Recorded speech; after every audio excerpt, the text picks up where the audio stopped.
Do I consider myself to be intelligent? Not particularly. Do I consider myself to be smart?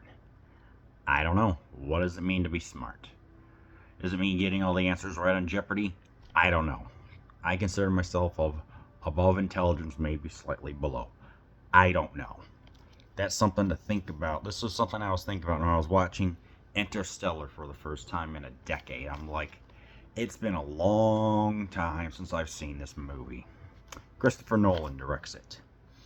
Comes the story of a team of pioneers undertaking the most important mission in human history. Academy Award winner Matthew McConaughey stars as ex-pilot turned farmer Cooper, who must leave his family and a foundering Earth behind to lead an expedition traveling beyond the galaxy to discover whether mankind has a future among the stars.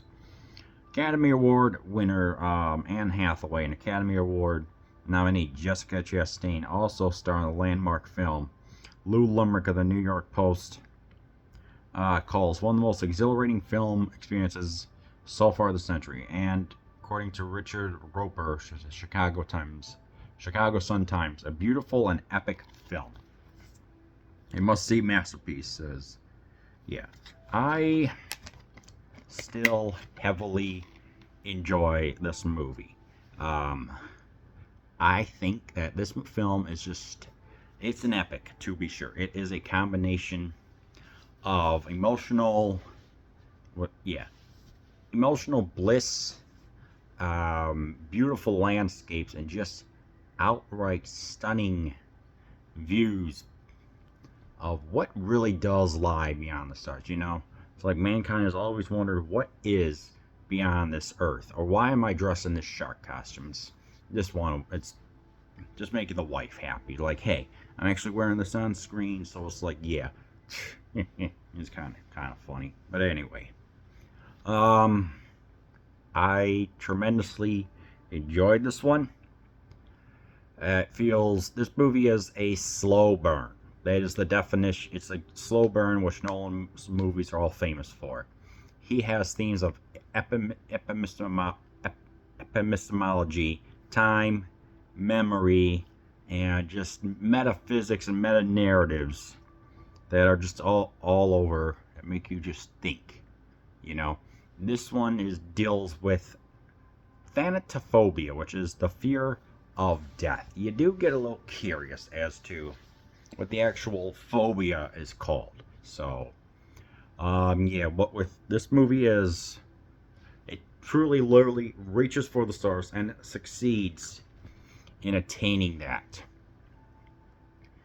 And, like trying to find a new hospitable planet. And I'm like, okay, is this going to go down the route of trying to, travel to all 12 of the brave souls who were sent to try and find a hospitable planet, or are they just going to go through a couple? And I knew when I saw this decade before it was just a couple, but I'm like, okay, how are they going to present it? Is this going to be just a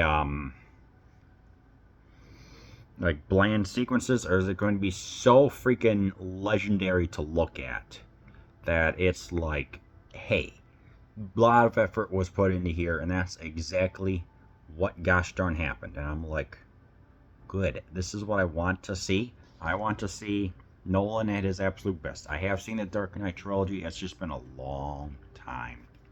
And I have not seen Inception. I'm trying to remedy that by watching this. This is actually a review. This is actually a request or suggestion for for a buddy of mine. Let's just call him M.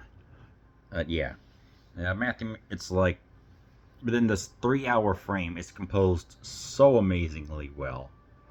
The story is not boring. It's like, it develops slowly. Hang on. I really could not find any fault with this. I found everything to be beautifully crafted, and that the themes that are touched upon just work so darn well. It's like even some of the minor characters get enough development. Like the one person, Romilly, is like, he was there for 23 years, and he's got enough presence in here to make you feel what happens to his character. I'm not going to say what, but you can infer. Of course, it deals with it deals with familial issues as well. Um, it's like the daughter doesn't want Cooper to go on this mission, and what I'm missing something. Gosh darn it! This movie hits the emotion very well, especially when he's flying, when he's thousands of light years away, and the family misses him. When they send the video transmissions, it hits, man. It hits because of the distance and the theory of relativity. You're just thinking, you do cry. I will admit that it brought a couple of tears to my eyes, and obviously, they're going to try and make some changes. The family deals with all the crud going on. There's even like a dust bowl going on, and it's just absolutely hitting hard. It's like the emotional impact is there, because it's like you see enough of their life and what's going on with the how destitute the earth is. So when it hits, you can feel the impact just like that. But of course, we have to talk about when they get on the planets. There's my personal favorite was just the water planet with the massive tidal waves that are coming in reverse. It's like you got the white sea foam that would be like this way. It's like this. It's absolutely just astonishing to see the height and just the editing that went on. It's just amazing. It's just beautiful.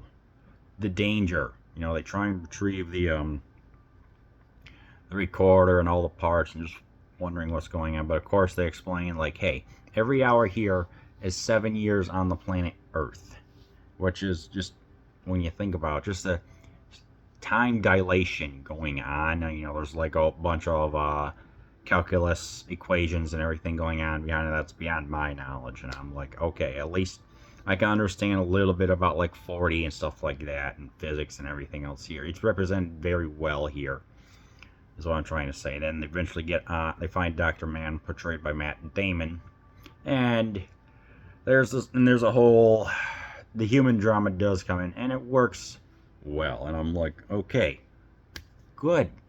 I like the conflict going on. I like how exactly are they going to try and find a sustainable environment, and that doesn't exactly go so well. So ultimately, what happens is they go to the Gargantua, which they call just this vast black hole. I mean, this thing is is vast, colossal. It's not big. Big is an inept descriptor. And it's like, okay, he's going to go inside and enter. What's going to be inside this black hole? It's the 5-dimensional plane. It's like where we could have our little square going on, but ultimately there's also some other formulations and equations and dimensions occurring to just make it beyond what it could be. It would be like if we could say if we could draw I hate him with all of my heart. I guess the drawing of the heart and the hatred would be there. That would be another good way to describe it.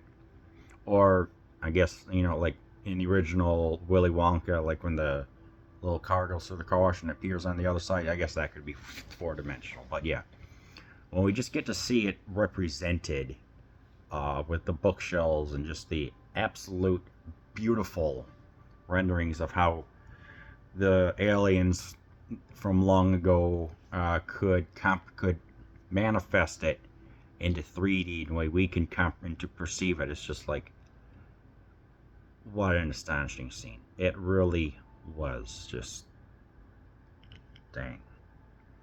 Yeah, honestly, I felt like that could have been a little bit longer, in my opinion. They could have just trimmed some of the fat on maybe a little bit of the human drama, just a little, just like maybe just a couple minutes more. But for what it is, it's just astonishing to look at, man. I mean, like, it did leave me feeling loquacious, not that loquacious, excuse me. Just dang, man. Yeah, it's like the emotional drama, the music, Hans Zimmer's score of listening to hours of Tangerine Dream probably just influenced it. especially when they're on the tidal waves and on the more ice barren planet. It's the synthesizer score. You know, it's like there's a whole thing of Wikipedia. It's one of the greatest soundtracks for like the 21st century, in my opinion. And when they're inside the gargantuan black hole and everything just hits the crescendo, it's just absolutely beautiful. I could find, like I said, maybe any other problems with this. I don't know. Like the length at 3 hours, it does take a little. It does take some time to get going, but it is indeed a constant flow of space time being just right. But at the same time, it may not be for everyone. That's what I've noticed. And Matt Damon's character just. Some people may like it, some people may not. I don't know. That's just how I perceive it. So it's like, say what you will about that. This movie is absolutely incredible. Christopher Nolan, truly one of the greatest film auteurs of our time. I'd say probably this generation, Stanley Kubrick. And you know, you could obviously see the 2001 A Space Odyssey influence, especially at the ending, and even a little bit of Silent Running. I'm sorry. Yeah, Silent Running. What you know, you have the TARS and the cast, the robots that kind of move in a really cool way. Kind of remind me of the robots from Silent Running. So maybe there's a little bit of influence there. But yeah. Interstellar, a decade later, still freaking incredible. You know, it's like it's even got 2 F-bombs in it for whatever reason. That was kind of funny. But yeah, definitely an epic, as everyone else here says. The emotion hits well. Just the rings. I mean, you can even tell in the image right here. Absolutely beautiful. Do I recommend that you watch Interstellar? 100% F yes.